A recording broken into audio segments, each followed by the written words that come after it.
அருட்பெருஞ்சோதி அருட்பெருஞ்சோதி தனிப்பெரும் கருணை அருட்பெருஞ்சோதி.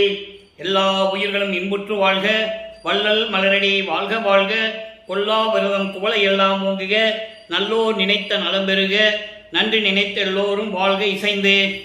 உலக மக்களே, அறிவார்ந்த அன்பர்களே, ஆண்மநேய ஒருமைப்பாடுடைய அன்பர்களே, அருட்பெருஞ்சோதி ஆண்டவருடைய திருவிளையாடலை பார்த்து கொண்டிருக்கிறோம். இந்த பிரபஞ்சம் தோன்றிய காலத்திலிருந்தே அருட்பெருஞ்சோதி ஆண்டவருடைய திருவிளையாடல் நிறைய நடந்து கொண்டிருந்தன. குறிப்பாக 4 யுகங்களிலுமே, கிரேத யுகம், திரேத யுகம், துவார யுகம், கலியுகம், 4 யுகங்களிலுமே எத்தனையோ திருவிளையாடல்கள் நடந்து கொண்டிருந்தன. கலியுகத்துடைய கடைசி கட்டத்தில் அருட்பெருஞ்சோதி ஆண்டவருடைய கடைசி திருவிளையாடல் 1823ஆம் ஆண்டு தொடங்கி 30/1/1874 இரவு 12 மணி வரையிலும் கடைசி திருவிளையாடல் நடந்து கொண்டிருந்தது. அதைதான் நாம் திருவெட்பாவிலே இருக்கின்ற உண்மைகளை வைத்து, பாடல்களுடைய நிலைகளை வைத்து நாம் அருட்பெருஞ்சாண்டவருடைய திருவிளையாடலை பார்த்து கொண்டிருக்கிறோம். அருட்பெருஞ்சாண்டவருடைய திருவிளையாடல், கடைசி திருவிளையாடல் ஏன் நடக்க வேண்டும் என்பதற்கான காரணங்கள் இந்த பிரபஞ்சம் தோன்றிய காலத்திலிருந்தே, அதாவது கிரேத யுகம், திரேத யுகம், துவார யுகம், கலியுகம், இந்த 4 யுகங்களிலுமே படைத்தல், காத்தல், அழித்தல், மறைத்தல், அருளல் என்ற 5 தொழில்களை செய்யக்கூடிய தலைவர்களை உருவாக்கி அவர்களுக்கு தேவையான அண்டங்களை கொடுத்து, அவங்களுக்கு தேவையான அருளை கொடுத்து இந்த பிரபஞ்சத்தை இயக்க வைத்தார்கள் அருட்பெருஞ்சோதி ஆண்டவர். பிரம்மன், திருமால், ருத்திரன், மகேஸ்வரன், சதாசிவம் போன்ற பல தலைவர்களை உருவாக்கி அவங்களுக்கு 5 தொழில்களையும் கொடுத்து, அவங்களுக்கு தேவையான அண்டங்களையும் கொடுத்து, அருளையும் கொடுத்து பிரபஞ்சத்தை இயக்க வைத்தார்கள் அருட்பெருஞ்சோதி ஆண்டவர். இதை திருவெட்பாவிலே பாடல் மூலமாக நாம் அறிந்து கொள்ளலாம். சிருட்டி தலைவரை, சிருட்டி அண்டங்களை அருள்திறர் வகுத்த அருட்பெருஞ்சோதி, அது பிரம்மனுக்கு. காவல் செய் தலைவரை, காவல் அண்டங்களை ஆவகை அமைத்த அருட்பெருஞ்சோதி திருமாலுக்கு. அழித்தல் செய் தலைவரை, அவர் அண்டங்களை அழுக்குற அமைத்த அருட்பெருஞ்சோதி, இது ருத்திரனுக்கு. மகேஸ்வரனுக்கு மறைக்கும் தொழிலை செய் தலைவரை, மறைக்கும் அண்டங்களை அறத்தொடு வகுத்த அருட்பெருஞ்சோதி, இது மகேஸ்வரனுக்கு. அடுத்து கடைசியாக சதாசிவம், சதாசிவனுக்கு அருளை கொடுக்கக்கூடிய அந்த அண்டங்களை கொடுத்து அவரையும் படைத்தது அருட்பெருஞ்சோதி ஆண்டவர் என்பதை தெளிவுபட அருட்பாவிலே அதாவது அருட்பெருஞ்சோதி அகவலிலே தெளிவாக அருளி இருக்கிறார்கள். ஆக இவங்களெல்லாம் கொடுத்து அவங்களுக்கு ஆயுளையும் கொடுத்து, பிரம்மனுக்கு 4,32,000 வருடம், திருமாலுக்கு 8,64,000 வருடம், ருத்திரனுக்கு 12,96,000 வருடம், மகேஸ்வரனுக்கு 17,28,000 வருடம், சதாசிவனுக்கு இவங்க 4 வயசு சேர்ந்து 43,20,000 வருடம். அதுபோல ஒவ்வொரு யுகத்துக்கும் ஆயுள் உண்டு. இதை ஏன் சொல்கிறேன் என்றால் அதுக்கு காரணம் இருக்கிறது. கிரேத யுகத்துக்கு 17,28,000 வருடம், திரேத யுகத்துக்கு 12,96,000 வருடம், துவார யுகத்துக்கு 8,64,000 வருடம், அதன் பிறகு கலியுகத்துக்கு 5,000 வருடங்கள். கலியுகத்துக்கு எத்தனையோ வருடங்கள் சொல்லுகிறார்கள். ஆனால் நமது இறைவன் விளப்பமானவர்கள் 5,000 வருடம் தான் சொல்றாரு. அதுக்கான ஆதாரங்கள் திருவெட்பாவிலே உண்டு. அப்போ இந்த நிலைகளுக்கும் வயது உண்டு. அதே நேரத்தில் இந்த 4 யுகங்களிலும் உண்டான சமயங்கள், மார்க்கங்கள், மதங்கள், இவர்களுக்கும் வயது உண்டு. கிரேத யுகத்திலே கலக மார்க்கம், திரேத யுகத்திலே திராவக மார்க்கம், துவார யுகத்திலே நவநீத மார்க்கம், கலியுகத்திலே பஸ்வ மார்க்கம், அதன் பிறகு தசா மார்க்கம், சத்புத்திர மார்க்கம், சக மார்க்கம், சமய மார்க்கம், இப்படி நிறைய மார்க்கங்கள் உருவாகின. எல்லாவற்றுக்கும் ஆயுள் காலம் உண்டு. இதெல்லாம் முடியும் தருவாயில் இந்த பிரபஞ்சத்தை இயக்குவதற்கு ஒரு ஆள் வேண்டும். அதற்காகத்தான் தன்னுடைய சக்தியை ஒரு மகனாக உருவாக்கி அந்த மகனுக்கு செல்வப்பிள்ளை என்று பெயரிட்டு வளர்க்கிறார் அருட்பெருஞ்சோதி ஆண்டவர். இவர்களுடைய சதாசிவத்தினுடைய ஆயுள் காலம் முடியும் போது ஏற்கனவே பிரம்மன், திருமால், ருத்திரன், மகேஸ்வரன் ஆயுள் காலம் முடிந்து செயலிழந்து இருக்கிறார்கள். திருவெட்பாவில உண்டு, பாடல்கள் உண்டு. எல்லாமே இறைவனுடைய திருவடியில் காத்து கொண்டிருக்கிறார்கள் என்று சொல்லுகிறார். அப்ப அந்த நிலையில் 51 வருடங்கள் இருக்கும்போது தான் வளர்த்த செல்வ பிள்ளையை ஒரு தாயின் வழியாக வருவிக்க செய்தார். அந்த திருவிளையாடலிருந்து நம்ம பார்க்க போறோம். பிரபஞ்சத்தில் இருந்த திருவிளையாடல்கள் ஒவ்வொரு பாடலையும் ஒவ்வொரு விதமாக கூறுவார். அதையும் நாம் பார்த்து கொண்டிருக்கிறோம். அருட்பெருஞ்சாண்டவருடைய கடைசி திருவிளையாடல். ஏனென்றால் வள்ளல் பெருமானை, தன்னுடைய மகனை, செல்வ பிள்ளையை, பிள்ளை பெருமானை ஏன் வருவிக்க செய்தார் என்ற திருவிளையாடலை உலக மக்களுக்கு சொல்ல வேண்டும். 1823ஆம் ஆண்டு தொடங்குகிறது. 5/10/1823 தனது மகனை இந்த மண்ணுலகே ஒரு தாயின் வழியாக வருவிக்க செய்தார். வருவிக்க செய்வதற்கு முன்னாலே நடந்த திருவிளையாடலை முன் சுருக்கமாக கூற வேண்டும். அதற்கு சொல்லுவதற்கு நான் கடமைப்பட்டிருக்கிறேன். தனது மகனை எப்படி ஒரு உலகிலிருந்து கொண்டு வருகிறார், இது யாரும் இதுவரை மக்களிடம் சொல்லவில்லை. ஆனால் வல்லற்பெருமான் திருவருட்பாவின் பாடல்களிலும் உரைநடை பகுதியிலும் தெளிவாக எழுதியிருக்கிறார்கள். காரணம், என்றாவது ஒரு நாள் மக்கள் தெரிந்து கொள்ள வேண்டும் என்பதற்காக தனது மகனை ஒரு அணுவாக பேரணுவாக மாற்றி உபசாரத்தால் பெற்ற தந்தை என்பான்மருடைய சுக்குல பையிலே வைக்கப்பட்டு அந்த விந்து வெளிப்பட்ட காலத்தில் ஒரு தாயின் கருவறையிலே சேரும் வரை எப்படி இறைவன் திருவிளையாடல் செய்தார் என்பதை பாடல்களிலே உண்டு. எந்த விதமான ஐம்பூதங்களாலும் எந்த விதமான துரிசுகளாலும் வெப்பத்தாலும் அந்த தன்னுடைய மகனுடைய பேரணு கெட்டுவிடக்கூடாதற்காக எப்படியெல்லாம் காத்து அருளினார் என்பதை திருவருட்பாவிலே தெளிவாக வல்லற்பெருமான் அவர்கள் அருளியிருக்கிறார்கள். இப்போ ஒரு தாயின் கருவையில் உபசாரத்தால் பெற்ற தாய் என்பால் ஒருத்தியின் கருவறையில் சேர்ந்த பிறகு தனது மகன் பிண்ட வடிவமாக உருவாகிறார். அப்ப அந்த கருவறையிலே இருக்கும்போது, கருவறை இருட்டாக என்று நினைக்கும் போது அருட்பெருஞ்சோதி ஆண்டவர் தன் மகனுக்கு ஒளியை காட்டுகிறார். அதாவது இருட்டாக இருக்கும் போது வெளிச்சத்தை காட்டுகிறார். பசி என்று சொல்லும் போது தன் மகனுக்கு அருளமுகம் ஊட்டுகிறார். உடம்பு புழுக்கமாக இருக்கிறதே, காற்று வரவில்லை என்று சொல்லும் போது அமுத காற்று வீசுகிறார். இவ்வளவும் திருவிளையாடல் ஒரு தாயின் கருவறையிலே நமது பிள்ளை பெருமான் இருக்கும்போது நடந்து கொண்டிருக்கிறது. அதன் பிறகு 10 மாதம் கழித்து அந்த தாயின் வயிற்றிலிருந்து கருவறையிலிருந்து இந்த மண்ணுலகத்திற்கு வருகிறார் வல்லற்பெருமான் அவர்கள், பிள்ளை பெருமான் அவர்கள். வல்லற்பெருமான் என்பது மக்களால் திரு அருட்பிரகாச வள்ளலார் என்று அழைக்கப்பட்டால் அந்த பெயர் நிலைத்து விட்டது. ஆனால் அருட்பெருஞ்சாண்டவர் தன் மகனுக்கு இட்ட பெயர் செல்வப்பிள்ளை. அதனால்தான் நான் பிள்ளை பெருமான் என்று சொல்லுவது உண்டு. நீ நல்லா புரிஞ்சுக்கணும். அப்போ அந்த நிலையில் இருக்கும்போது ஒரு தாயின் கருவறையிலிருந்து மண்ணுலகத்தை வரும்போது வானவர்கள் வாழ்த்தி வணங்குகிறார்கள். எங்களை எல்லாம் ஆளப்போகும் அருட்கடலே என்று சொல்லி வாழ்த்தி வணங்குகிறார்கள். ஆனால் குழந்தை பெருமானவர்களுக்கு மறைப்பு நிலை ஏற்பட்டுக் கொண்டிருக்கிறது. அதன் பிறகு வருவிக்கு ஊற்ற பிறகு பின்னலூர் என்ற கிராமத்திலே ராமலிங்கேஸ்வரர் கோயிலே அவருக்கு ராமலிங்கம் என்று பெயர் வைத்தது. அப்போ அதற்கப்புறம் 5 மாதம் கழித்து தில்லையிலே சிவரகசியத்தை தன் மகனுக்கு காட்டியது. அதன் பிறகு வல்லற்பெருமானவர்களை தனது மகனை இறைவன் வந்து பார்க்கவே இல்லை. 1ஆம் ஆண்டிலிருந்து வருவிக்கப்பட்ட 1ஆம் ஆண்டிலிருந்து 8 ஆண்டுகள் வரையிலும் தன் மகனுடைய நிலை அவருக்கே தெரியாது. அவர் ஒரு மனநிலையில் இல்லாமல் நமது குழந்தை இறைவன் பிள்ளை பெருமானவர்கள் 8 ஆண்டுகள் வரைக்கும் இருந்து கொண்டிருக்கிறார். 9ஆவது ஆண்டிலே தன் மகனை ஆட்கொள்ளுகிறார் அருட்பெருஞ்சோதி ஆண்டவர். ஆட்கொண்டவுடனே அவர் சொல்லுகிறார், மகனே, நீ என் மகன், என்னால் வருவிக்க உற்றவன். காரணங்கள் பின்னாலே நான் சொல்லுவேன். முன்பருவம் பின்பருவம் காட்டி உனக்கு அருளை செய்வேன் என்று சொல்லி கூறிவிட்டு மறைந்து விடுகிறார். புன்னகையோடு மறைந்து விடுகிறார். பாடலிலே உண்டு. அப்போ அதன் பிறகு நமது பிள்ளை பெருமானவருக்கு மனம் ஒரு நிலையில் இல்லை. அப்போதான் திருவருள் முறையீடு உருவாகிறது. இறைவனிடம் முறையீடு செய்கிறார். இது நடக்கும்போதே வல்லப்பெருமானவர்கள் நமது பிள்ளை பெருமானவர்கள் இந்த மண்ணுலக்கு வருவிக்கவுற்று 9ஆவது ஆண்டிலிருந்து 12 ஆண்டுகளுக்குள் இருந்து கொண்டிருக்கிறார். அப்போ திருவருள் முறையீடிலே 232 பாடல்களிலே ஒவ்வொரு பாடலிலும் எப்படி தன்னுடைய முறையீடு செய்கிறார் என்பதை தான் நாம் பார்த்து கொண்டிருக்கிறோம். அந்த வகையிலே இன்று நாம் பார்க்க வேண்டிய பாடல் 63வது பாடல். இதுவரை 62 பதிவுகளை நாம் பதிவு செய்திருக்கிறோம். அருட்பெருஞ்சாண்டவர் திருவிளையாடல் என்ற தலைப்பிலே இன்று 63வது பதிவு.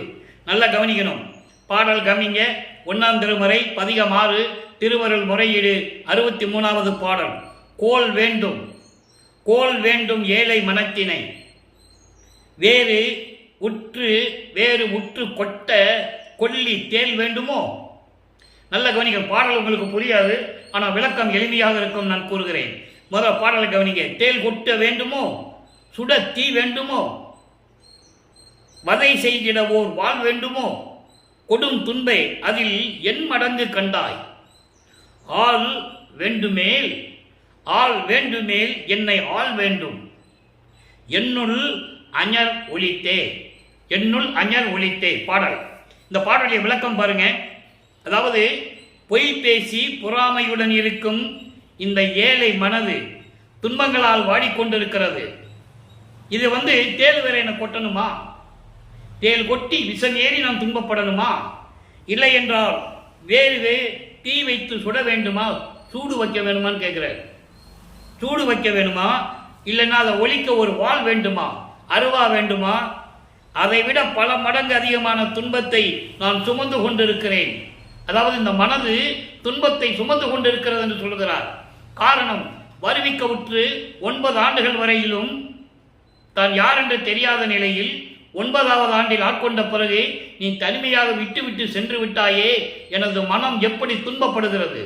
இதுக்கு ஒரு தேள் வேற கொட்டணுமா? ஒரு அருவாள் எடுத்து வச்சு வேற வெட்டணுமா? சூடு வைக்கணுமா? நெருப்பு சூடு வைக்கணுமா? எனக்கு இவ்வளவு நிலைகளுக்கு மேலாக இதெல்லாம் இருந்தால் எப்படி தேள் கொட்டினா எப்படி வலிக்கும்? சூடு வச்சா எப்படி வலிக்கும்? வெட்டுனா எப்படி வலிக்கும்? அந்த வெட்டுக்காயம். இதை விட நான் படுகின்ற துன்பம் இருக்கிறதே, இதை விட பல மடங்கு அதிகம். எப்படி சொல்றார் பாருங்க, வேதனை. இறைவனால் வருவிக்கப்பட்டவன் என்ற நிலை தெரிந்த பிறகும் கூட, இறைவனுடைய மகன் என்று தெரிந்தது கூட வெளியே சொல்ல முடியாது. காலத்தின் கட்டாயம், சொல்லவும் கூடாது. ஏன்னா அவர் சொல்லிட்டு போறாரு மகன்கிட்ட. பாடல்ல இருக்கு, நீ வேஷம் மட்டும்தான் போடணும், விண்ணுலகத்துக்கும் மண்ணுலகத்துக்கும் நீ வேஷம் மட்டும்தான் போடணும், அப்பப்போ நான் உனக்கு அருளை கொடுப்பேன்னு சொல்லிட்டு போயிடுவாரு. அதையும் சொல்றாரு பாட்டில். அதுக்கான விளக்கங்களாக இருக்கு, யாரும் மறுக்க முடியாது. அப்போ இந்த நிலையில் இருக்கும்போது சொல்றாரு, இப்படியெல்லாம் நான் துன்பங்களை அனுபவித்துக் கொண்டிருக்கிறேன். இது ஒன்றும் எனக்கு பெரிதல்ல. தேள் கொட்டினா என்ன ஒன்றும் பண்ணாது, சூடு வச்சாலும் ஒன்றும் பண்ணாது, என்னை அருவாள் எடுத்து வெட்டினார் சரி வலிக்காது எனக்கு. ஏன்னா மனசு அவ்வளவு துன்பத்தை நான் அனுபவித்துக் கொண்டிருக்கிறேன். அப்படி இருக்கும்போது என்னை விட்டு போக வேண்டும் என்றால், இந்த துன்பங்கள் எல்லாம் என்னை விட்டு போக வேண்டும் என்றால் நீ என்னை ஆட்கொள்ள வேண்டும். அவமானப்பட முடியல, என்னால தெருவில் நடமாட முடியல, மற்றவங்க கேட்கிற கேள்விக்கு பதில் சொல்ல முடியல. உறவுகள் என்று ஏற்பட்ட பிறகு, உன்னால் வருவிக்கப்பட்ட பிறகு எனக்கு ஏற்பட்ட உறவுகள் இருக்கிறதே, அந்த உறவுகளுக்கு என்னால் பதில் சொல்ல முடியவில்லை. ஒரு பாட்டில் சொல்லுவார், அந்த உறவுகளுக்கு என்னால் பதில் சொல்ல முடியவில்லை. வெட்கத்தை விட்டு மானத்தை விட்டு அவமானப்பட்டு கொண்டிருக்கிறேன். எப்போ சொல்றாரு? 12வது ஆண்டில் சொல்லுகிறார். இந்த 9வது ஆண்டிலிருந்து இந்த 12 ஆண்டுகளுக்கு இவ்வளவு விஷயம் நடக்குது. உலக மக்களுக்கு யாரும் சொல்லலை. வல்லபமனை பற்றி யார் பேசினது? பேசவே இல்லையே. அப்போ இந்த நிலையில் இருக்கும்போது எப்படியெல்லாம் துன்பப்பட்டேன். நீ இதுக்கெல்லாம் போகணும்னா நீ என்னை ஆட்கொள்ள வேண்டும். நீ என் உள்ளத்தில் இருக்கின்ற துன்பங்களை ஒழிக்க வேண்டும். அஞர் ஒழித்தே என்பது துன்பங்களை ஒழிக்க வேண்டும் என்று சொல்லி முறையீடு செய்கிறார். இப்ப முறையீடு மட்டும்தான் அவர் செய்ய முடியும். நல்லா நீங்க புரிஞ்சுக்கணும். சமயங்களும் மதங்களும் மார்க்கங்களும் சூழ்ந்திருந்த காலகட்டங்களில் இவரும் அப்படிதான் இருந்தாரு.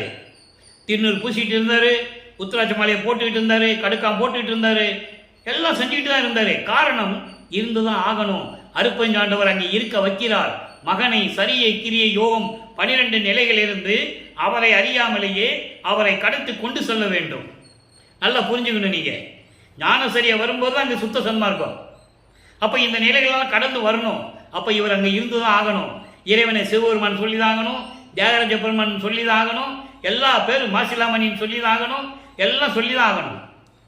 அதுக்கப்புறம் சுத்த சன்மார்க்கத்தை பெற்ற பிறகு நிலை மாறும். நம்ம பார்க்க போறோம். இப்போ இறைவனுடைய திருவிளையாடல் எப்படி நடக்குது ஒவ்வொரு கட்டத்திலும். இப்போ 13வது ஆண்டு தொடங்குது. வல்லபெருமான் அவர்கள் மண்ணுலக அறிவிக்க விட்டு 13வது ஆண்டு தொடங்குகிறது. அப்போ திருவொற்றியூர் செல்லுகிறார். காரணம், மனம் அழைத்து செல்லுகிறது. அங்கே இறைவனுடைய அருப்பஞ்சாண்டுடைய திருவிளையாடல் நடக்குது. மனதை தூண்டுகிறார். நீ போன் தூண்டுகிறார். அப்போ திருவொற்றியூரிலே என்ன நடக்கிறது? 2ஆம் திருமுறை உருவாகிறது. பதிகம் 9 அவலத்து அலங்கள் என்பது தன்னுடைய இழிவு நிலைக்கு, தான் படுகின்ற துன்பங்கள் அவமானங்கள் தாங்க முடியாமல் இறைவனுடன் எப்படி கூறுகிறார், எப்படி இரங்கல், அதாவது அவ்வளவு துன்பப்பட்டு கொண்டிருக்கிறார். வெளியே யார்த்தையும் சொல்லவும் முடியாது. அந்த நிலை உருவாகிறது. பாருங்க, அவலத்தலங்கள் அற்புதமாக இருக்கும். 2வது பாடல். கல் இகந்தவன் நெஞ்ச கொடியேன் கயவர் தங்கள் தம் கலந்து நாள்தோறும் மல் இகந்த வாய் வாதமிட்டு அலறி வருந்துகின்ற துன்மார்க்கத்தை நினைக்கில். துன்மார்க்கம் அண்டர்லைன். அவருக்கு அப்போ சுத்த சன்மார்க்கம் தெரியாது, அருப்பஞ்சோதி ஆண்டவர் தெரியாது. அந்த நிலையில் நான் சமயங்களிலும் மதங்களிலும் மார்க்கங்களில் ஈடுபட்டு கொண்டிருந்த போது கல் போன்ற இந்த இரிய மனம் கொண்ட நான் வாய் வாக்கமதமிட்டு வாக்குவாதம் செய்து தீயவர்களோடு சேர்ந்து அவர்களோடு கூட்டுறவு வைத்துக் கொண்டு நான் பட்ட துன்பங்கள் இருக்கிறதே, அதை நினைக்கும்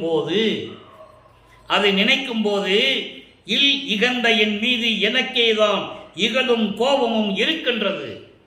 அதனால் அதாவது உன்னாலே வறுமை கோட்ட பிறகு இந்த உலக வாழ்க்கையிலே நான் இருந்து கொண்டிருக்கிறேனே, இவ்வளவு துன்பப்பட்டு கொண்டிருக்கிறேனே, தீயவர்களுடைய கூட்டத்தில் நட்புறவு சேர்ந்து கொண்டு இந்த சமயங்களிலும் மதங்களிலும் மார்கழி நெறிகளை பின்பற்றி கொண்டு இவ்வளவு துன்பங்களை நான் அனுபவித்துக் கொண்டிருக்கிறேன். இந்த உலகியலிலே இருக்கின்ற போது இதன் என் மீதே எனக்கு வெறுப்பு வருகிறது என்று சொல்லுகிறார். இல் இகந்த என்றால் இல்வாழ்க்கை. இல்வாழ்க்கை மட்டுமல்ல, இல்வாழ்க்கை என்பது உலக வாழ்க்கை, இல்லற வாழ்க்கை அல்ல, உலக வாழ்க்கை. உலகியலில் இருக்கின்ற அந்த நடைமுறைகள் எல்லாம் பார்க்கும்போது என் மீது எனக்கே தான் வெறுப்பு வருகிறது, என் மீது எனக்கே வெறுப்பு வருகிறது, கோபமும் வருகிறது. ஏன் நம்மளை இறைவன் வருவிக்க விட்டான், ஏன் வருவிக்க விட்டான் என்ற நிலை தெரிந்த பிறகு அவருக்கு இந்த கோபமும் வெறுப்பும் உண்டாவது சகஜம்தானே, இயற்கையாகவே வரும், இயற்கையாகவே வரும். அப்படி இருக்கிறது என்றால் இகழும் கோபமும் இருக்கிறது. அதனால் தில்லையாய் சொல்லுவது உடனே இங்கே சிதம்பரத்துக்கு போயிடக்கூடாது. அதுக்கு பேரு தில்லை சிதம்பரம் என்ற பெயர் இருக்கே தவிர தில்லை என்பது திருச்சிற்றம்பலம். திருச்சிற்றம்பலத்திலே உன் உள்ளத்துக்கு என்னாமோ, என்னை பத்தி என்னதான் நினைச்சிட்டு இருக்க, நீ வாட்டுக்கு வரிவிக்க விட்டுட்டு நீ வாட்டுக்கு போயிட்ட. அப்போ சிவபெருமான் தான் சொல்லணும், தியாகராஜன் தான் சொல்லணும். காலத்தின் கட்டாயம், வேற எதையுமே அவர் சொல்ல முடியாது. அதான் சொல்றாரு. அப்படி திருச்சிற்றம்பலத்திலே இருக்கின்ற உனக்கு உள்ளத்திற்கு நீ என்ன நினைச்சிட்டு இருக்க, என்னை பத்தி எப்படி நினைச்சிட்டு இருக்க, எதுக்காக என்னை வருவிக்க விட்டாய் கேட்கிறாரு. அதுக்கு பதில் அகவல்ல சொல்லுவாரு, ஆன்ற சன்மார்க்கம் அணிபெற என்னைத்தான் ஈன்று அமுதளித்த இனிய நற்றாயே. இதுக்கு தான் நான் வந்தேன்னு சொல்லுவார். இங்க அவருக்கு தெரியாது ஏன் வந்தேன்னு தெரியாது, ஏன் வருவிக்க விட்டேன் என்று அவருக்கு தெரியாது. அதான் கேட்கிறாரு, எதுக்காக வருவிக்க விட்டாய், என்ன காரணத்துக்காக என்று கேட்டுவிட்டு, ஒற்றியூர் தியாகமணியே, தியாக மாமணியே, திருவொற்றியூரில் இருக்கின்ற தியாகராஜ பெருமானே, எதுக்காக என்னை இதெல்லாம் செய்வேன்னு சொல்லுவார். இது 2ஆம் திருமுறையில் நடக்கும். 3ஆம் திருமுறைக்கு வரும்போது ஒவ்வொரு திருமுறையிலும் ஒவ்வொரு பாடலாம் பார்த்துட்டு இருக்கோம். 3ஆம் திருமுறை என்பது இதே தியாகராஜன் இவர் தெருவில் நிற்கும் போது, அவர் பவனி வரும்போது மக்கள் எல்லாம் கும்பிடுவாங்க, அவங்களுக்கு தெரியாது. ஆனா இவரை பார்த்த உடனே தியாகராஜன் மேல போட்டிருக்கின்ற, இவர் ஒரு கீழே ஒரு துண்டு கட்டியிருப்பாரு, மேல ஒரு துண்டை போத்திருப்பாரு, சின்ன பிள்ளையிலிருந்தே. அப்போ அந்த தியாகராஜ பெருமான் இவர் தெருவில் நிற்கும் போது நேரா ஓடி வந்து பிள்ளை பெருமான் மேல போட்டு இந்த துண்டை புடுங்கிக்கிட்டு திரும்பி பார்க்காமல் தெருவழியாக ஓடுவார் தியாகராஜ பெருமான். பாடல்ல உண்டு, அவரே சொல்றாரு. ஆனா மக்கள்கிட்ட யாரும் சொல்லல. இவரு பின்னாலே ஓடுவாரு, ஆனா ஓட்டத்தை பிடிக்க முடியலன்னு சொல்லுவார். ஏன் ஓடுறாருன்னு எனக்கு தெரியலன்னு சொல்லுவார். அப்போ அந்த நிலைகளெல்லாம் நடந்து கொண்டிருக்கிறது, இறைவனுடைய திருவிளையாடல் நடந்து கொண்டிருக்கிறது. இப்போ 2 திருமுறையை ஒவ்வொரு பாடலும் நம்ம பார்த்துட்டோம். ஏன்னா மொத்தமாக நம்ம பார்க்க முடியாது, 4 வருஷத்துக்கு சொல்லணும், டெய்லி தினமும் சொல்லணும். இப்போ 3ஆம் திருமுறையில் ஒரு பாட்டு, இந்த அதாவது நிலைப்படிகள் மாறும்போது, ஆண்டுகள் கடந்து வரும்போது நமது பிள்ளை பெருமானுடைய நிலைகளும் மாறும். அதுக்காக தான் 1ஆம் திருமுறையிலிருந்து நம்ம வரோம். அதுக்காக தான் அவர் திருவருட்பாவை நமக்கு படைச்சு கொடுத்தது, அருளி கொடுத்தது. இப்போ 3ஆம் திருமுறைக்கு வரும்போது இன்ப புகழ்ச்சி என்ற ஒரு பதிகம் உருவாகுது. இப்போ வல்லப்பமானவர்கள் 3வது எட்டில் இருந்து கொண்டிருக்கிறார். 3வது எட்டு என்பது 3 இந்த 51 வருட திருவிளையாடலை அருட்பெருஞ்ஞாண்டவர் 8 8ஆக பிரிக்கிறார். 6 8 48. இந்த ஒவ்வொரு 8 ஆண்டிலும் எப்படி திருவிளையாடல் செய்தார், எப்படி மகனுக்கு அருளை கொடுத்தார் என்பதுதான் திருவருட்பா. அதான் திருவருட்பாவுடைய கான்செப்டை. அவர் நேரம் கிடைத்ததுக்காகவோ நேரம் போகல, சும்மா உட்கார்ந்துட்டு நான் பாட்டு எழுதுனேன் அப்படின்லாம் சொல்லுவாங்க மேடையில் பேசுறவங்க, அப்படிலாம் கிடையாது. அவர் உள்ளத்தில் இருந்ததை உள்ளதை உள்ளபடி உலக மக்களுக்கு தெரிவிப்பதற்காகத்தான் திருவருட்பாவை அருளினார்கள். அவர் ஏற்கனவே இறைவனாக ஒவ்வொரு யுகத்திலையும் இருந்தவர், இறைவனாகவே வருவிக்க விட்டேன் என்று சொல்லுவார். இப்ப 3ஆம் திருமுறையை பார்க்கிறோம் பாருங்க. வல்லப்பமன் அவர்கள் வருவிக்க விட்டு 24 ஆண்டுகள் ஆகிறது. அப்ப இன்ப புகழ்ச்சி என்ற ஒரு பதிகம் உருவாகிறது. இறைவனுடைய பேர் சொல்லும் போதே எவ்வளவு இன்பமாக இருக்கும், அந்த இறைவனுடைய அருளை சொல்லும் போது அதனுடைய புகழ்ச்சி எப்படி இருக்கும் அதை கூறுகிறார். எப்படி எப்படி எந்த விதத்தில் கூறுகிறார் என்றால், தன்னை ஒரு பெண்ணாகவும், அதாவது காதலியாகவும், இறைவனை காதலனாகவும், தன்னை மனைவியாகவும், இறைவனை கணவனாகவும் பாவித்து இந்த பாடலை அறிவிப்பார்கள். அப்போ உள்ளம் சொல்லும், உள்ளம் என்பது தாய். இங்க ஒவ்வொரு பாடல தோழி என்று சொல்லுவார், இங்க தாய் என்று சொல்லுகிறார். தாய் என்பது அவருடைய உள்ளம். உள்ளம் சொல்லுகிறது, தாய் சொல்லுகிறாள். எப்படி? மகளே, நீ ஒருத்தனை காதலிக்கிற எனக்கு தெரியும், உலகியல்ல எப்படி நடக்கும் அந்த விளக்கத்தை முதல்ல சொல்லிட்டு அப்புறம் இறைவனுடைய விளக்கத்தை சொல்றேன். தன்னுடைய மகள் ஒருத்தனை காதலிக்கிறார், தாய்க்கு தெரிஞ்சு போச்சு. அப்ப தாய் மகள்கிட்ட சொல்றார், மகளே, அவனுக்கு திங்கிறதுக்கு சோறு இல்லை, பிச்சை எடுத்துக்கிட்டு இருக்கான், இருக்கிறதுக்கு இடம் இல்லை, சுடுகாட்டில் போய் படுத்துக்கிட்டு இருக்கான், உடுக்க ஆடை இல்லை, கந்த துணியை கட்டிக்கிட்டு இருக்கான், அவனை போய் நீ காதலிக்கிறேன்னு சொல்றியே, அவனை கல்யாணம் பண்ணி நீ என்ன பண்ண போற? அவன் ஏற்கனவே ஒவ்வொருத்தரையும் வச்சிருக்கான், தலையில கங்கையை வச்சிருக்கான், பக்கத்தில் ஒரு பார்வதியை வச்சிருக்கான், நீ போனா எங்க வச்சிருப்பான்? கேட்பார், உள்ளம் கேட்கும். இதை உலக மக்களுக்கு தெரிவிக்கிறார். இறைவனுடைய நிலையையும் இவருடைய நிலையையும் உலக மக்களுக்கு தெரிவிக்கிறார். இப்ப பாருங்க, அந்த பாடல் எப்படி இருக்கும், பிரமாதமா இருக்கும் பாருங்க. பித்தர் என்னும் பேர் பிறங்க நின்றார். யார் சொல்றா? தாய் சொல்றா மகன்கிட்ட. அதாவது வல்லற்பமானிடம் அவர் உள்ளம் சொல்லுகிறது, அதை உலக மக்களுக்கு தெரிவிக்கிறார். நம்ம அப்படிதான் பார்க்கணும். அதை அதான் கான்செப்ட், பாடலுடைய கான்செப்ட் அதான், நோக்கமே அதான். உலக மக்களுக்கு தெரியப்படுத்தணும். நான் இப்படி வருவி கொட்டதிலிருந்து இவ்வளவு துன்பப்பட்டேன்னு உலக மக்களுக்கு தெரியப்படுத்தணும். அதை சொல்லிட்டு இருக்காரு வல்லப்பம்மான். அதை நீங்க நல்லா புரிஞ்சுக்கணும். பித்தர் என்னும் பேர் பிறங்க நின்றார், பேயோடு ஆடி பவனி கொண்டார். பத்தர் தமக்கு பணி செய்வார், பணியே பணியாய் பரிவு உற்றார். சித்தர் திருவால் ஒற்றியனார் தியாகர் என்று உன் கலை கவர்ந்த, கலை கவர்ந்தனா ஆடையை பறிச்சிட்டு போனது, அந்த மேலாடையை பறிச்சிட்டு போனது. இங்க பெண் என்று சொல்வதால் தாவணி. நல்லா புரிஞ்சுக்கணும். இங்க பெண்ணுன்னு சொன்னதால உன்னுடைய தாவணியை பறிச்சிட்டு போனானே, அவன் பெரிய எத்தனவன், அடங்காப்படாக இருக்கின்றவன், அடங்காத செயலாம் செய்கின்றவன். உன் தாவணியை உருவிட்டு போனான்ல, மகளே, நீ எதுக்கு அவரை விளைந்தேனையே, நீ எதுக்காக அவனை நீ காதலிக்கிறாய், எதுக்கு விரும்பினாய், எதை பார்த்து விரும்பினாய், என்ன நீ வாழ்க்கையில் அனுபவிக்க போக என்று நீ விரும்பினாய் அப்படின்னு ஒரு தாய் கேட்பது போல, மகளிடம் தாய் கேட்பது போல இந்த பாடலை அருளியிருக்கிறார்கள். இதனால் அவர் உலக மக்களுக்கு என்ன தெரிவிக்கிறார்? பித்தர் என்று சொல்லப்படக்கூடிய இறைவன் அங்கே இருக்கிறார், தியாகராஜ பெருமான் என்று இருக்கிறார். அவர் பேயோடு ஆடி நடனம் ஆடிக்கொண்டிருப்பவர், சுடுகாட்டிலே சுடுகாட்டிலே பேய்களோடு ஆடிக்கொண்டிருப்பவர், தன்னை வணங்குகின்றவர்களுக்கு அருள் செய்து கொண்டிருப்பவர்.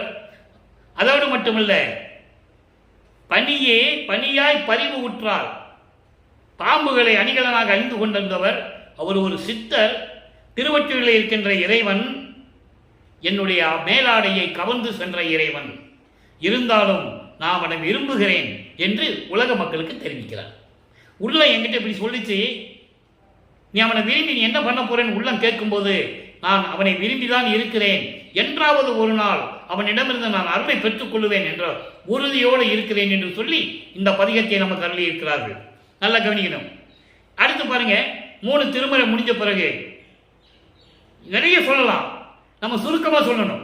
50 நிமிடத்துக்குள் இந்த திருவிளையாடலாம் நம்ம சொல்லணும். புரியுது உங்களுக்கு? அதனால சுருக்கமா சொல்றேன். இப்ப 4ஆம் திருமுறை உருவாகிறது. 4ஆம் திருமுறை உருவாகும் போது வல்லப்பெருமான் அவர்கள் 4/8/32 இருந்து கொண்டிருக்கிறார். வருவிக்க உற்று 32 ஆண்டுகள். வல்லப்பெருமானை பற்றி கூறும்போது வயதை பற்றி கண்டிப்பாக கூறவே கூடாது, அது நல்லதல்ல. அவருக்கு வயது இல்லை, அது புரிஞ்சுக்கணும் நீங்க. அவர் சாதாரண மனிதனாக இங்கு பிறக்கவில்லை. இறைவனால், இறைவனுடைய மகன், இறைவனால் இறைவனாகவே வருவிக்க உற்றவர். அவர் மறைப்பு நிலை இருந்து கொண்டிருக்கிறது. சமயங்களிலும் மதங்களிலும் மார்க்கங்களிலும் கடந்து வர வேண்டும் என்பதற்காக தனது மகனை அங்கே இருக்க செய்கிறார். நல்லா நீங்க புரிஞ்சுக்கணும். அங்கே இருந்தாரு, நம்மளும் அப்படிதான் இருக்கணும்னு நீங்க நினைக்க கூடாது. சுத்த சன்மார்க்கம் என்பது எதையும் சாராத மார்க்கம், எந்த மார்க்கத்தையும் சாராத மார்க்கம். நேரடியாக தான் வரணும், அங்க இருந்து வரக்கூடாது. வந்தவங்க இருக்கிறவங்க திருந்தி தெரிஞ்சுக்கிட்டு புரிஞ்சு விளக்கத்தை தெரிஞ்சுக்கிட்டு வரணும். அதுக்கு தான் திருவெட்பா பாடலை தினமும் நான் சொல்லிட்டு இருக்கேன். இது இறைவன் கொடுத்த விளக்கம். 3 வருடங்களாக நான் சொல்லிட்டு இருக்கேன்.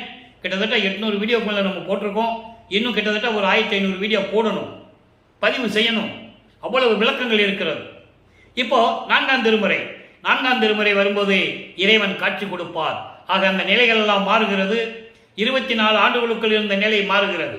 ஏனென்றால் காலம் நெருங்கி கொண்டிருக்கிறது. தன் மகனுக்கு 51வது ஆண்டில் முடிசூட்டி இந்த பிரபஞ்சத்துக்கு பிரகடனப்படுத்தி இவன் தான் என் மகன், இனிமேல் இந்த பிரபஞ்சத்தை இவன் தான் இயக்கப் போகிறான் என்ற நிலையை உலகம் பிரபஞ்சத்திற்கு சொல்ல வேண்டும். அப்போ ஆண்டுகள் கடந்து கொண்டிருக்கிறது. 24 ஆண்டுகள் முடிந்து விட்டது. 25வது ஆண்டு தொடங்குகிறது. வல்லப்பமானவர்கள் வருவிக்கப்பட்டு 25வது ஆண்டு தொடங்குகிறது. இந்த காலகட்டத்தில் ஒரு திருவிளையாடலை கண்டிப்பாக சொல்ல வேண்டும், தினமும் சொல்ல வேண்டும். திருவெட்பாவை பற்றி பேசும்போது இந்த திருவிளையாடலை சொல்லாமல் இருக்கவே முடியாது. என முக்கியமான ஒரு திருவிளையாடல் தனக்கோடி அம்மையாருக்கு தாலி கட்டி, அதாவது மாங்கல்யம் பூட்டி, மோட்ச வீட்டை காட்டி விமோசத்தை காட்டியது, விமோசனத்தை கொடுத்தது. இதை கண்டிப்பாக நீங்க மனசில் வச்சுக்கணும். அவ்வளவு பெரிய நிகழ்ச்சி அங்கு நடந்தது. அப்போ திருமணத்தின் போது பிரம்மன், திருமால், ருத்திரன் போன்ற வானவர்கள் எல்லாம் வாழ்த்துகிறார்கள்.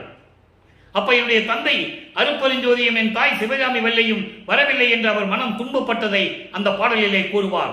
நம்ம அதை அருட்பிரகாச மாலையில பார்க்க போறோம். இதுக்கு அப்புறம் தான் வரும். அன்பு மாலைக்கு அப்புறம் அருட்பிரகாச மாலை 100 பாடல் இருக்கு. ஏற்கனவே நான் விளக்கம் கொடுத்திருக்கிறேன்.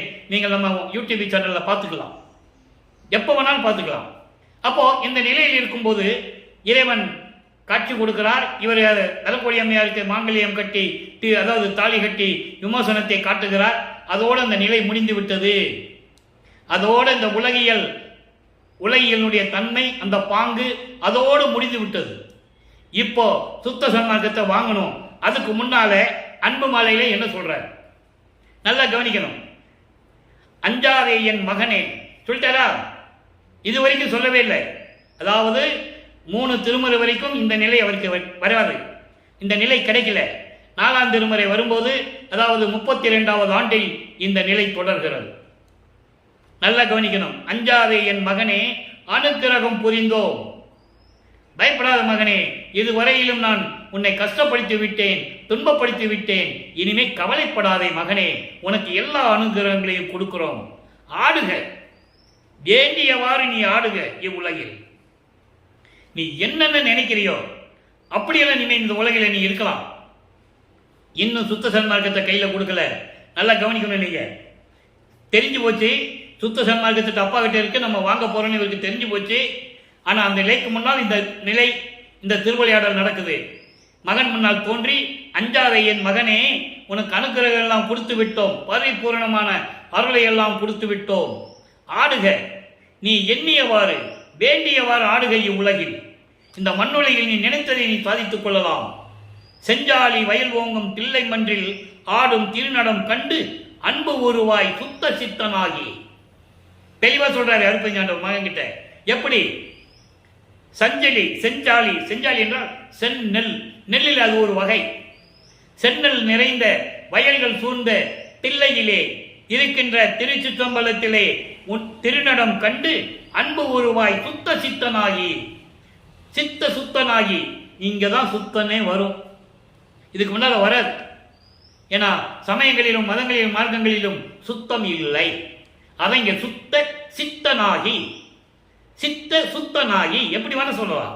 அப்போ அப்படி இருக்கு. சுத்தனாகி எஞ்சாத நெடுங்காலம் இன்ப வெள்ளம் திளைத்தே இனிது மிக வாழிய என்று எனக்கு அருளி செய்தாய். அருளி செய்தாய் அன்றலைன். ஆக திருவிளையாடல் செய்த மகனுக்கு சொல்றாரு, மகனை இதுவரைக்கும் நான் உன்னை கஷ்டப்படுத்திட்டேன், துன்பப்படுத்திட்டேன் மகனே. ஏனென்றால் காலத்தின் கட்டாயம் மகனே, நீ பக்குவப்பட வேண்டும். சமயங்களிலும் மதங்களிலும் மார்க்கங்களிலும் எவ்வளவு குற்றங்கள் இருக்கின்றன, எவ்வளவு முரண்பாடுகள் இருக்கின்றன, எவ்வளவு வேற்றுமைகள் இருக்கின்றன. இதோடு மக்கள் எப்படி வாழ்ந்து கொண்டிருக்கிறார்கள் என்ற நிலையை நீ தெரிந்து கொள்ள வேண்டும் என்பதற்காகத்தான் உன்னை நான் அங்கே இருக்க செய்தேன் என்று சொல்லுவார். இதனுடைய விளக்கம் ஒரு பாடலிலே உண்டு. இது கற்பனையாக சொல்லுவதல்ல, வேண்டும் என்று சொல்லுவதல்ல. திருவெட்பாவிலே ஆதாரங்கள் உண்டு, யாரும் மறுக்க முடியாது. அதனால்தான் இவ்வளவு உறுதியாகவும் இறைவன் கொடுத்த தயவாலையும் கருணையாலையும் அந்த விளக்கத்தாலேயும் தான் உங்களிடம் என்னால் பேச முடிகிறது என்பதை பெரும் மகிழ்ச்சியுடன் தெரிவித்துக் கொள்கிறேன். ஆக இந்த நிலையில் இருந்து கொண்டு எப்படி அருள் செய்தார்னு சொல்லிட்டாரு. என் முன்னால் தோன்றி, அஞ்சாத மகனே, நீ ஆடு வரை ஆடு, வேண்டியவரை ஆடி உலகில் என்று சொல்லிவிட்டார். அதோடு மட்டுமல்ல, நீ தில்லையிலே என்பது திருச்சி சம்பளத்திலே நீ என்னுடைய நடனம் கண்டு சுத்த சித்தனாகி, அப்படின்னு அர்த்தம். சுத்த சம்பளத்தை கொடுக்க போறாரு. சுத்த சித்தனாகி இனிது மிக வாழியை என்று இந்த பிரபஞ்சம் இருக்கும் வரை நீ பேரின்பமாக நீ செயல்பட வேண்டும் என்று சொல்லி என்னை அருளி செய்தாய். துஞ்சாதி அந்தமில்லா சுத்த நடத்தரசே. இது வரைக்கும் 3 திருமுறை வரைக்கும் இது சொல்லவே மாட்டார் இந்த வரியை. சுத்த சுத்த நடத்தரசே. இன்னும் சுத்த சன்மார்க்கன்னு சொல்லலை, நல்லா கவனிக்கணும். அதனால மறைமுகமாக சொல்லிட்டு இருக்காரு. சில விளக்கங்கள்லாம் மறைமுகமாக தான் இருக்கும். அழிவில்லாத நிலையில், அதாவது துஞ்சு என்றால் அழிவு, இறப்பு. அப்போ இறப்பும் பிறப்பும் இல்லாமல் அந்தம் இல்லாது இன்றும் நிலையாக இருக்கின்ற சுத்த நடத்தரசே இறைவனை சொல்றார். அழிவில்லாத இறைவன் என்று சொல்வார். அதோடு மட்டுமல்ல, துரிய நடுவே இருந்த சுயம் சோதிமணியே. இங்கே துரிய நடுவே என்று சொல்லுவார், அங்கே சிவநிலை நடுவே என்று சொல்லுவார். அற்புதமா இருக்கும். நீங்க அதை புரிஞ்சுக்கிட்டே வரணும். துரிய நடுவே இருந்த சுயம் ஜோதிமணியே, சுயமாக தோன்றிய ஜோதிமணியேன்னு சொல்றாரு.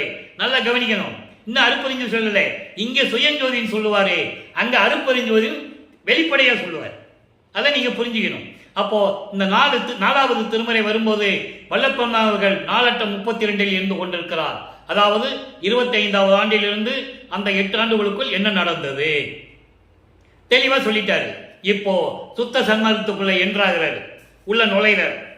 அப்பா மகன்கிட்ட சுத்த சன்மார்க்கத்தை கொடுக்கிறாரு, உள்ள நுழைகிறாரு. அப்போ விண்ணப்பம் வைக்கிறார். ஏன்னா எல்லாமே உறுதிப்படுத்தணும் தந்தைகிட்ட. அதை உலக மக்களுக்கு சொல்லணும். அதான் முக்கியம். உலக மக்களுக்கு எந்த விதமான குழப்பம் இருக்கக்கூடாது, தெளிவா சொல்லணும் தான் இதை சொல்றாரு. பிள்ளை சிறு விண்ணப்பம், நல்ல கவனிங்க.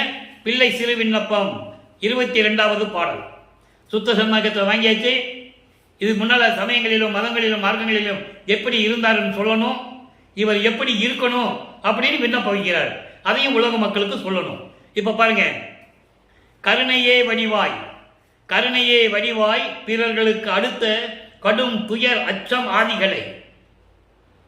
கருணையே வடிவாய், கருணை வடிவுள்ள இறைவனே, நீ கருணை வடிவமாக பிறர்களுக்கு அடுத்த கடும் துயர் அச்சம் ஆதிகளை, பிற உயிர்களுக்கு ஏற்படக்கூடிய கடுமையான கொடிய துன்பங்கள், துயரங்கள், பயம், அச்சம் என்றால் பயம் முதலியவைகளை தருணனின் அருளால் தவிர்த்து சரியான நேரத்தில் தக்க நேரத்தில் உன்னுடைய அருளால் இவற்றையெல்லாம் நீக்கி அவருக்கு இன்பம் தரவும். எப்படி வேண்டுகோள் வைக்கிறார் பாருங்க. இந்த பிரபஞ்சத்தில் எத்தனையோ கோடான கோடி ரிஷிகள், முனிவர்கள், எத்தனையோ பேர் தோன்றினார்கள். யாரும் மக்களுக்காகவும் உயிரினங்களுக்காகவும் தவம் இருந்ததே இல்லை. நீங்க எத்தனை புராணங்களை எடுத்து பார்த்துக்கலாம், எடுத்து பாருங்க. தன்னுடைய சுயநலத்துக்காக தான் மிகுந்த அருளை பெற வேண்டும், இல்லை என்றால் ஒருத்தனை அழிக்க வேண்டும், அவனுக்கு உரிய அந்த அருளை விட எனக்கு அரிய சக்தியை தர வேண்டும். இப்படிதான் தவம் இருந்திருப்பாங்க. எத்தனை வருஷமா? பல கோடி வருஷங்களாக தவம் இருந்திருக்காங்க. கற்ப கோடி ஆண்டுகள் கூட தவம் இருந்திருக்காங்க. ஆனா இவர் எப்படி கேட்கிறார் பாருங்க. இவர் ஒன்றும் தவம் இல்லை, விண்ணப்பம் வைக்கிறாரு அப்பா கிட்ட. எப்படி? பிற உயிர்களுக்கு ஏற்படக்கூடிய துன்பம், துயரங்கள், பயம் இவற்றையெல்லாம் சரியான நேரத்தில் உன்னுடைய அருளால் நீக்கி அவர்களுக்கு இன்பம் தரவும். அடுத்து சொல்வார் பாருங்க, வன் புலை கொலை இரண்டும் ஒருவிய நெறியில். இங்கதான் சுத்த சன்மார்க்கம் சொல்றாரு. ஒருவிய நெறி, ஒருவிய நெறி என்னென்ன? இதெல்லாம் இல்லாத நெறி, சுத்த சன்மார்க்க நெறி. கொலையும் புலையும் இருக்கக்கூடாது என்பது சுத்த சன்மார்க்கத்தில் தான் இருக்கும். ஒரு சில பேர் இந்த பிரபஞ்சத்தில் சொல்லியிருக்கலாம், ஆனால் மக்களுக்கு தெளிவாக சொன்னது வல்லப்பம்மன் ஒருத்தர் தான். வல்லப்பம்மன் ஒருத்தர் தான் தெளிவாக சொன்னவர். அது கொலையும் புலையும் தான் நீங்க வராதுன்னு சொல்லுவார். அதை தவிர்த்துட்டு தான் நீ சத்தியஞான குரூப்ல வருவனும் சொல்லுவார். அவர் அறிவிப்பை செஞ்சிருக்கிறாரே, எழுதி போட்டிருக்காங்க, நீங்க வந்தா பார்த்துக்கலாம். ஆக அப்படிப்பட்ட நெறியில் கொடுமையான தீய செயல்களான அந்த கொலையும், உயிர்களை கொலை செய்வது, அதே பிண்டத்தை, அந்த பிணத்தை தன் உடம்புக்காக சாப்பிடுவது, இந்த நிலையிலிருந்து மாற வேண்டும். இது இல்லாத நெறிதான் ஒருவிய நெறி. அந்த ஒருவிய நெறிதான் ஒரே நெறி, சுத்த சன்மார்க்க நெறி. அப்படி அந்த நெறியில் உலகமெல்லாம் நடக்க நீ செயலாற்ற வேண்டும். அதான் உஜற்றவும் சொல்வார். உஜற்றவும், உஜற்றவன்றா நீ உன்னுடைய அருளால் அதை செய்யணும். தனிப்பட்ட மனிதனால் செய்ய முடியாது. நீதான் செய்ய வேண்டும், உனது அருளால் செய்ய வேண்டும். உலகமெல்லாம் புலையும் கொலையும் தவிர்த்து உலக மக்கள் இன்பமாக வாழ வேண்டும், உயிர் இரக்கத்தோடு வாழ வேண்டும், ஜீவகாண்டிய ஒழுக்கத்தோடு வாழ வேண்டும் என்று சொல்லுகிறார். அம்பலந்தனிலே மருவிய புகழை வாழ்த்தவும், உலக மக்கள் எல்லாம் உன்னுடைய திட்டம்பலத்தினுடைய புகழை வாழ்த்தவும், உன்னை வணங்கவும் எனக்கு ரொம்ப விருப்பம். இச்சைக்கான் என்றாய் விண்ணப்பம் வைக்கிற, இப்படியெல்லாம் நீ செய்யணும். அடுத்து பாருங்க, சுத்த சன்மார்க்க வேண்டுகோள் 10வது பாடல். சுத்த சன்மார்க்கத்து வந்த பிறகு எப்படி வேண்டுகோள் சொல்லி ஆகணும்ல. அங்கே திருவருள் முறையீடு சொன்னார் 1ஆம் திருமுறையில். அப்போ அவருக்கு வயது 12 ஆண்டுகளுக்குள் இருந்து கொண்டிருக்கிறார்.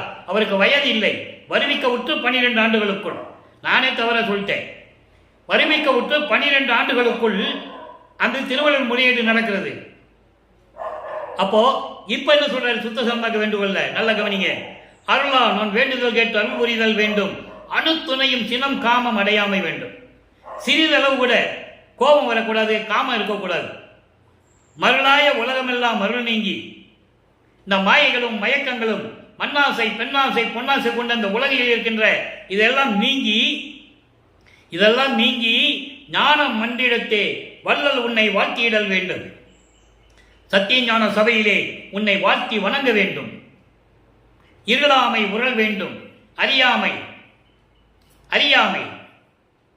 இருக்கக்கூடாது, மூட நம்பிக்கை இருக்கக்கூடாது, எந்த விதமான சங்கற்ப விகற்பங்கள் இருக்கக்கூடாது. இதெல்லாம் இல்லாமல் இருக்க வேண்டும். அடுத்து சொல்றார் பாருங்க, என்னை அடுத்தார் சுகம் வாய்த்திடல் வேண்டும். அடுத்தார் என்பது என் மார்க்கத்தில் இருக்கின்ற சுத்த சன்மார்க்கத்தில் இருக்கின்ற சுத்த சன்மார்க்க அன்பர்கள் இன்பமாக வாழ வேண்டும். என இறைவனை நம்பி வந்தவன், இறைவனை நம்பி வந்த சாதுக்கள் கொலையும் புலையும் தவிர்த்து இறைவனையே நம்பி எங்கேயும் பிச்சை எடுக்காமல் இறைவனையே நம்பி வந்தவன் சாது. அவங்களெல்லாம் இன்பமா வாழணும் சொல்றார். என்னை அடுத்தால் சுகம் வாய்த்திடல் வேண்டும். சுத்த சன்மார்க்கத்தில் இருந்து கொண்டு உன்னையே நம்பி கொண்டு உன்னையே இருந்து வாழ்த்தி கொண்டிருக்கின்ற அன்பர்கள் எல்லாம் இன்பமாக வாழ வேண்டும். அடுத்து எவ்வுயிரும் இன்படைதல் வேண்டும். உன்னால் படைக்கப்பட்ட எல்லா உயிர்களும், அண்டங்களிலும் பிண்டங்களில் இருக்கின்ற எல்லா உயிரினங்களும் நீ இன்பமாக வைத்திருக்க வேண்டும். பொருளாம் ஒரு திருவடிவில் உடையாயும் நானும். பொருளாம் ஒரு திருவடிவு என்றால் அருளோடு கூடிய இறைவனாக கடவுள் நிலையில் இருந்து கொண்டு முத்தேகத்தை வைத்துக் கொண்டிருக்கின்ற உன்னுடைய திருவடிவில் அந்த முத்தேகத்தோடு நானும் நீயும் ஒன்றாக இருக்க வேண்டும். பொருந்துதல் வேண்டுமனே, நீயும் நானும் ஒன்றாக இருக்க வேண்டும். ஒன்றோடு ஒன்று கலந்து நாம் ஒன்றாக இருக்க வேண்டும், ஒருமைப்பாட்டு நிலையில் இருக்க வேண்டும் என்று இந்த விண்ணப்பம் வைக்கிறார். அடுத்து பாருங்க, ஆன்ம தரிசனம். ஆன்ம தரிசனம் எப்படி இருக்கு? அதாவது இவர் விவரம் தெரியாத காலத்தில், அதாவது குழந்தையா பருவமாக இருந்தபோது, பரிவு கூட்ட காலத்தில், எதுவுமே தெரியாத இந்த பருவத்தில் தான் உண்டது, உறங்கியது, மகிழ்ந்து இருந்தது எல்லாம் உன்னுடைய திருவிளையாடல் சொல்லிட்டாரு. அதை நேற்று நம்ம பார்த்தோம். இன்னைக்கு ஒரு பாடல என்ன சொல்றாரு? களவிலே கழித்த காலத்தும் நீயே கழித்தனை. நான் மகிழ்வோடு இருந்த காலமெல்லாம் நீதானே என்னை மகிழ்வோடு இருக்க செய்தாய். அது உன்னுடைய திருவிளையாடல். நான் என்ன பண்ண முடியும்? நான் கழித்து அறியேன். நான் என்னுடைய சுயமா நான் இருந்ததில்லை. நான் சுயமா மகிழ்வோடு இருந்ததே இல்லை. உன்னாலே வரிவு கூட்டுடன் பட்ட துன்பங்கள் தான் ஏராளம் என்று சொல்லுகிறார். உலவிலே உவந்த போதும் நீதானே உவந்தனை. உலவிலே என்பது நான் சமயங்களிலும் மதங்களிலும் மார்க்கங்களில் நான் மகிழ்ச்சியோடு இருந்த போதெல்லாம் நீதானே இருக்க சொன்னாய். நானா இருந்தேன்? நான் விரும்பி இருந்தியதில்லை. ஒரு பாடல் சொல்வார், நான் விரும்பி இருந்ததில்லை, அவன் இருக்க சொன்னான் இருந்தேன், என் அப்பன் இருக்க சொன்னான் இருந்தேன் என்று சொல்வார். இறைவனுடைய திருவிளையாடல் அது. நான் உவந்து அறியேன். நான் மகிழ்ச்சியோடு விரும்பியெல்லாம் நான் இருந்ததில்லை. கொலை லேசமும் ஒரு குறிப்பிலேன். இதை ஏற்றுக்கொள்ள சிறிதளவும் எனக்கு எண்ணம் இல்லை. சமயங்களையும் மதங்களையும் மார்க்கங்களையும் ஏற்றுக்கொள்ள வேண்டும், அதன்படி நடக்க வேண்டும் என்று ஒரு சிறிதளவு கூட என் இடத்தில் என் உள்ளத்தில் எழுந்ததில்லை. நீதான் என்னுடைய திருவிளையாடலை செய்தாய். அனைத்தும் குறித்தனை கொண்டனை நீயே. எல்லாம் நீதான் செஞ்ச, நீதான் ஏற்றுக்கிட்ட. நான் என்ன பண்ண முடியும்னு கேட்கிறாரு. இது ஏன் சொல்றாரு? உலக மக்களுக்கு தெரிவிக்க வேண்டும். எல்லாம் பேசிட்டு இருக்காங்கல்ல, உலகையில் இன்னும் பேசிட்டு இருக்காங்க. வல்லப்பெருமான் அப்படிதான் இருந்தாரு, திருநீர் பூசினாரு, உத்தராட்சத்தை போட்டிருந்தாரு, மணி ஆட்டினாரு, ஊதுபத்தி கொளுத்துனாரு, சங்க இப்படியெல்லாம் உலகையில் இன்னும் பேசிட்டு தான் இருக்கிறாங்க. அதுக்கு பிறகு என்ன நடந்ததுன்னு உலக மக்களுக்கு தெரியணும்னு யாரும் சொல்லலை. திருவிழா படித்தவங்களுக்கு சொல்லலை, தெரிஞ்சவங்ககிட்ட சொல்லலை, யாருமே சொல்லலை. இது உண்மை, யாரும் மறுக்க முடியாது. சொல்லி இந்த மக்கள் என்னைக்கும் தெரிஞ்சிருப்பாங்க. கூட இருந்தவங்களும் சொல்லலை, மாணாக்கர்களும் சொல்லலை, அணுக்க தொண்டர்களும் சொல்லலை, யாருமே சொல்லலை. அவர் வாழ்ந்த துணையாக இருந்த காலத்திலும் சரி, அதுக்கப்புறமும் சரி, இவர் இறைவனாக வந்தவர், இறைவனாக இருக்கின்றவர், பிரபஞ்சத்தை இயக்கிக் கொண்டிருக்கிறார், அவர்தான் இறைவன், அவர் அருப்பஞ்சோதி ஆகிவிட்டார் என்று சொல்ல வேண்டும். அப்பதான் மக்களுக்கு தெரியும். திருவெட்பாவில் இருக்கு, அதை இப்ப நம்ம பார்க்க போறோம். நல்ல கவனிங்க. அப்போ இதெல்லாம் எனக்கு சிறிதளவு கூட எண்ணம் இல்லை. இது நீ தான் நினைச்ச, நீ தான் செஞ்ச, எனக்கு இதுக்கு சம்பந்தம் இல்லை. அளவிலே எல்லாம் அறிந்தவன், எல்லா நிலைகளையும் நீ அறிந்தவன். என்னை சரியை கிரிய யோகம் ஞானம் என்ற 16 நிலைகளையும் நீ அறிந்தவன். 12 நிலைகளையும் என்னை இருக்க சொன்னதும் நீதான். அதன் பிறகு ஞான சரியிலிருந்து சுத்த சன்மார்க்கத்தை கொடுத்து விளக்கியதும் நீதான். எல்லாமே உன் உள்ளத்துக்கு தெரியும். இதை நான் அடிக்கடி உனக்கு சொல்லணுமா என்று கேட்கிறாரு. அடிக்கடி உரைப்பது என் உனக்கே. உனக்கு நான் அடிக்கடி சொல்லிக்கிட்டே இருக்கணுமா? ஒரு தடவை சொன்ன போதாதா அப்படின்னு கேட்கிறார். இப்போ தனித்திராளங்கள் இறைவனுடைய திருவிளையாடலால் எப்படி அருளை பெற்றுக் கொண்டார், அது உலக மக்களுக்கு எப்படி சொல்றாரு. 147வது பாடல். இது எப்படின்னா ஒரு தோழியிடம் சொல்லுவது போல சொல்லுவார் இந்த பாடல். ஏன் இந்த பாடல் உங்களுக்கு நான் இறைவன் அருளால் இதை எடுத்து கூறுகிறேன் என்றால், இன்று பார்த்த பாடலிலே தாய் மகளிடம் சொல்றாள், மகளே எதுக்கு அவனை போய் விரும்பின, அவனை விரும்பி நீ என்ன பண்ண போறேன்னு கேட்கறது ஒரு பாடலை இன்னைக்கு நம்ம பார்த்தோம் 2ஆம் திருமுறையிலே அவல தலங்கள்ல. அதுக்கு பதில் இந்த பாடல்ல இருக்கு. நிலைகள் மாறுது, சுத்த சன்மார்க்கத்தை பெறுகிறார். அப்போ அவர் சொல்லுகிறார், தோழியிடம் சொல்லுவது போல சொல்லுகிறார். நல்லா கவனிக்கணும். ஓங்கார அணை மீது நான் இருந்த தருணம். எப்படி அங்க சொல்லுவாரு, நான் திருவொற்றியூர்ல தெருவில் நின்றுட்டு இருந்தேன்னு சொல்லுவாரு. நல்லா புரிஞ்சுக்கணும் நீங்க. வல்லப்பெருமானுடைய கடவுள் நிலை, அவர் எப்படி படிப்படியாக இறைவன் வழி நடத்தி கொண்டு வருகிறார், எப்படி படிப்படியாக திருவிளையாடல் செய்கிறார் என்பதை நீங்கள் புரிந்து கொள்ள வேண்டும்.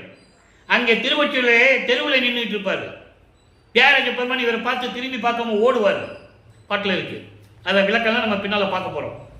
இப்ப என்ன சொல்றாரு பாருங்க, ஓங்கார் அணை மீது நான் இருந்த தருணம். இங்க என்ன சொல்லுவாங்க பேசிட்டு இருக்கிறவங்க வள்ளலாரை பத்தி, அவர் எங்கேயாவது போயிடுவார்ப்பா, இங்க கொஞ்ச நாள் இருப்பாரு, 6 மாசம் எங்கேயாவது ஓடி போயிடுவாரு, மறைஞ்சு போயிடுவாரு, எங்கேயாவது காணாம போயிடுவாரு, அப்புறம் தான் வருவாரு. அப்படி அல்ல. அவர் என்ன சொல்ற பாருங்க, ஓங்கார் அணை மீது நான் இருந்த தருணம். ஓங்கார அணை மீது பரநாத நிலை அப்படி கடந்து போயிட்டே இருக்காது. பிந்து நாதம் பரனிந்து பரநாதம். பரநாதம் என்பது அந்த பரநாத நிலை, அதான் ஓங்காரம் அணை. அந்த ஓங்கார அணை மீது நான் இருந்த தருணம் அங்க நின்றுட்டு இருக்கார். இங்க அவரை காணன்னு சொல்லுவாங்க உலகியல்ல, அது வேண்டாம் நமக்கு. அவர் என்ன சொல்றாரோ அதை மட்டும் உலக மக்களுக்கு சொல்லுவோம். அப்ப அங்க இருக்கின்ற தருணம் உவந்து எனது மணவாளன் சொல்லிட்டாரா, தோழியிடம் சொல்லும் போது தன்னை மனைவியாக உருவகப்படுத்தி இறைவனை கணவனாக உருவப்படுத்துகிறார். நல்லா புரிஞ்சுக்கணும் நீங்க. அப்போ எனது மணவாளர் சிறந்த வடிவு அகன்று சிவந்த வடிவு. சிவந்த வடிவுன்னா சிவப்பு நிறம், சிவப்பு நிறம்னா தீ நிறம், தீ நிறம் என்பது அருப்பெருஞ்சோதி. அருப்பெருஞ்சோதி அந்த வடிவத்திலிருந்து விலகி சுத்த வடிவமா வரார். முத்தேக வடிவத்தில் சுத்த வடிவம்னு ஒன்று இருக்கு.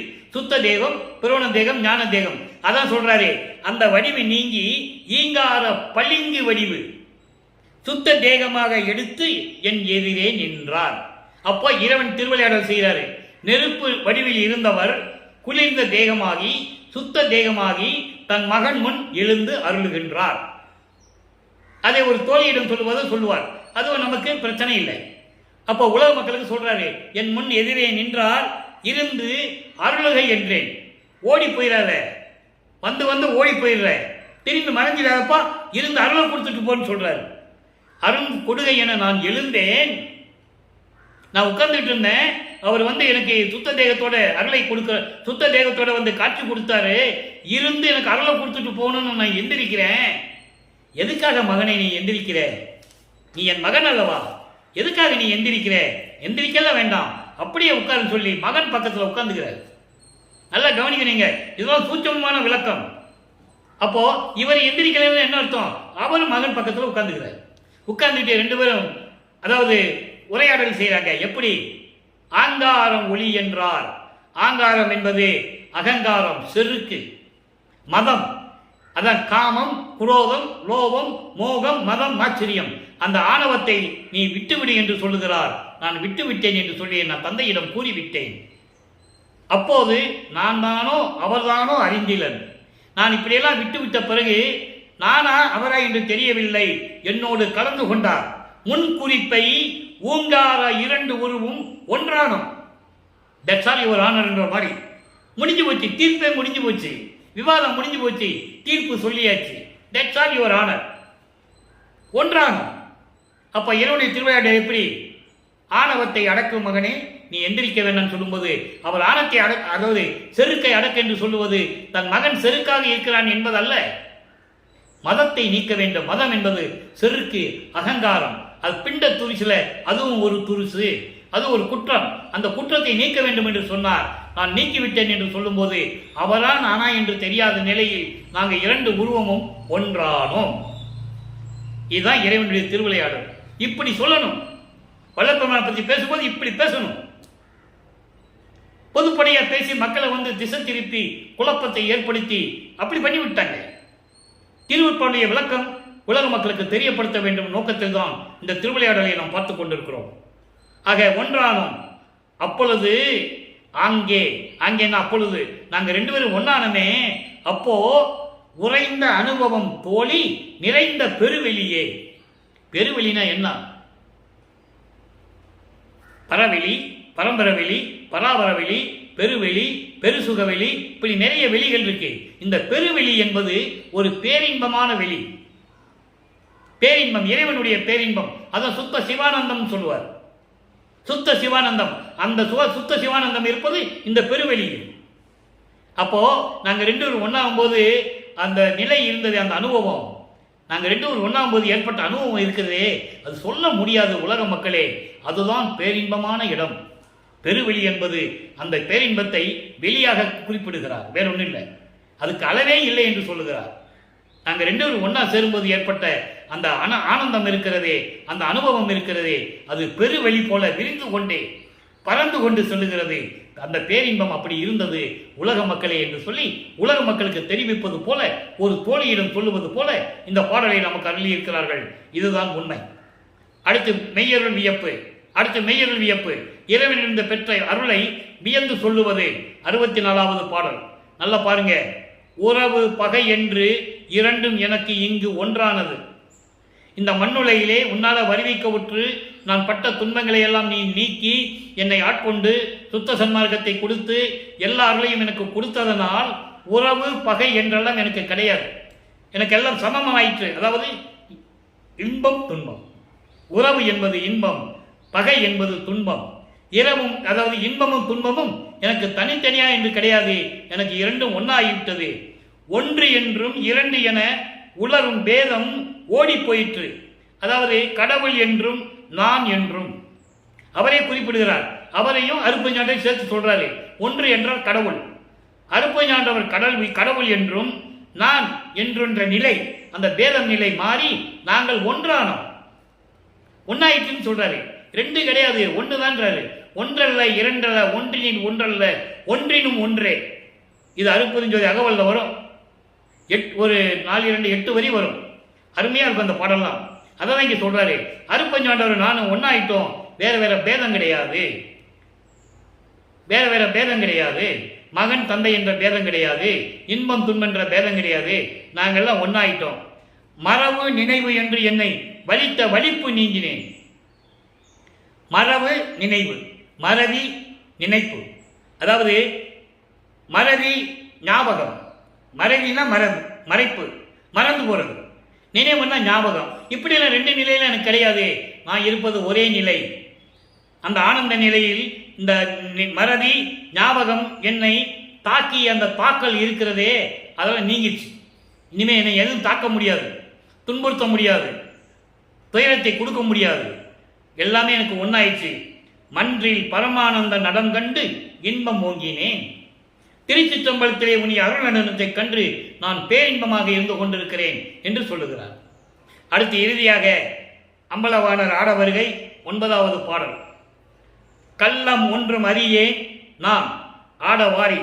ஆடவாரின்னு எது கூப்பிடுறாரு? என்னோட வந்து சேர்ந்து இருந்து கொண்டு கூப்பிடுறாரு. கை கலந்து கொண்டீர் என்னோடு ஆடவாரி, கள்ளம் ஒன்று அறியேன்.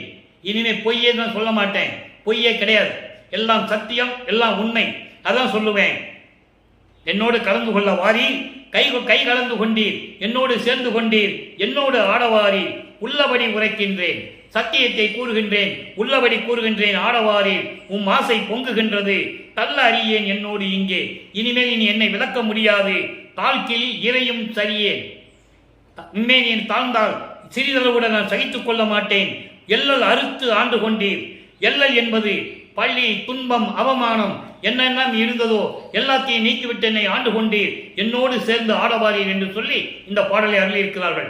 எனவே அன்பர்களே, எல்லாரும் சுத்த சன்மார்க்கத்தில் சேர்ந்து கொண்டு மண்ணகல் விளக்கிலே எண்ணெய் நல்லெண்ணெய் ஊற்றி தீபமேற்றி அருப்பெருஞ்சோதி அருப்பெருஞ்சோதி மகாமந்திரத்தை சொல்லி இறைவனுடைய அருளையும் செல்வங்களை எல்லாம் பெற்றுக்கொண்டு இந்த வையகத்தில் நீங்கள் வாழ்வாங்க வாழ வேண்டும் என்று இறைவனுடைய அருளாலும் தயவாளையும் வேண்டிக் கொண்டு வள்ளலார் ஊழியன் விடைபெறுகிறேன்.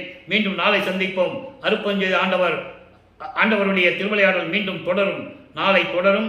அருப்பெருஞ்சோதி அருப்பெருஞ்சோதி, தனிப்பெரும் கருணை அருப்பெருஞ்சோதி.